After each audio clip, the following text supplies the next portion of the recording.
Sen benim sevgim, sen benim duyum, uzaklara aparan hayal kimi.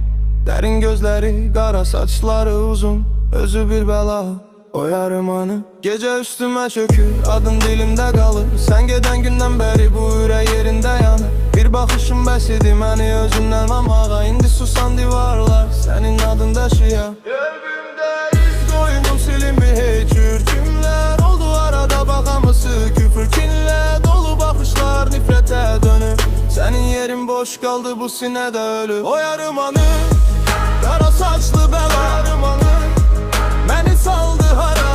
Sen benim sevgim, sen benim duygum. Kayıt kaynak mene dağılır bu ruhum.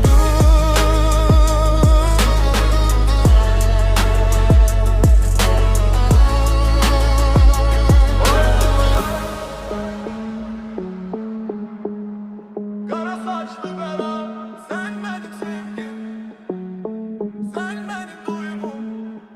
İndi hani o sesin kulağımda kalan, göçüp giden nefesin beni belə yoran. Sükutun içine adını gizlettim. Her gece kaydı yine seni istedim. Kimler oldu sebep bu nifrete döndü? Senin güzel adın niye mene öldü?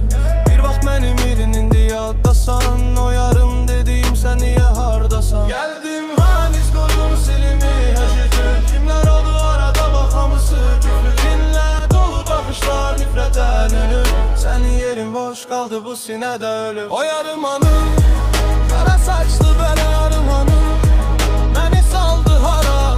Sen benim sevgim, sen benim duygum. Kayıt kayıt mene dağılır bu ruhum.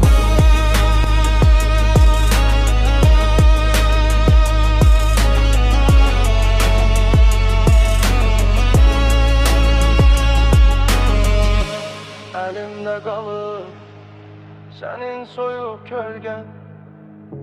Ne kadar kaçsam da gelir yine üste gel.